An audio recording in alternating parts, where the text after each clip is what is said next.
Les faits se sont passés à Dimbokro dans les années 2004 au quartier Belleville. Paul, un agent de mairie, vivait à l'époque avec Dame Afoué avec qui il a eu 3 enfants, dont le dernier avait 8 ans. Comme tous les Don Juan, Paul avait une maîtresse qui l'entretenait dans la même ville. Selon nos sources, un jour Dame Afoué décide d'aller en vacances à Bokanda passer du temps avec sa famille. En son absence, Paul fait venir sa maîtresse que nous allons appeler Pamela à la maison.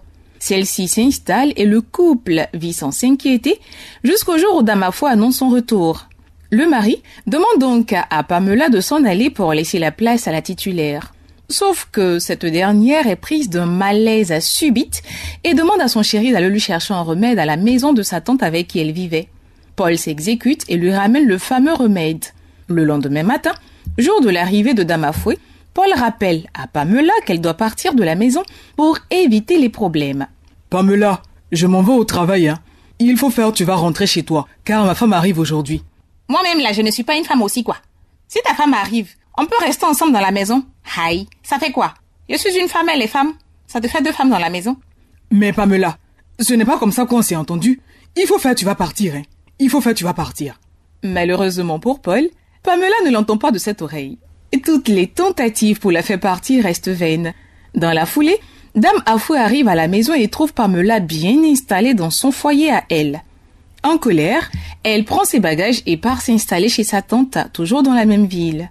Les jours passent sans que Paul ne vienne chercher Dame Afoué de chez sa tante.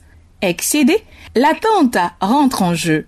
Elle fait comprendre à sa nièce qu'elle ne peut plus la garder. Il est temps que celle-ci rejoigne son foyer. De l'autre côté, Paul a toujours du mal à faire partir Pamela de la maison. Ne sachant donc où partir, Dame Afoué accepte de s'installer dans une maison provisoire dont le loyer est payé par Paul son mari.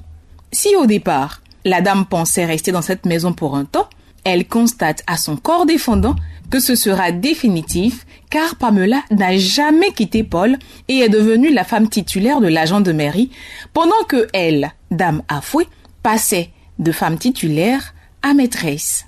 Selon nos sources, jusqu'à sa mort, Paul s'est retrouvé à chercher des subterfuges chaque fois qu'il devait aller voir Dame Afoué, la mère de ses enfants, parce que Pamela n'a jamais eu d'enfant avec Paul. Elle qui, par la force de son caractère, s'est imposée dans un foyer qui n'était pas à elle au départ. Comme quoi, il fallait juste qu'elle y entre pour ne plus en ressortir. Une leçon pour tous les Pauls qui désacralisent le lit conjugal. Ça se passe ici. Radio Côte d'Ivoire, Abidjan, 88.fm.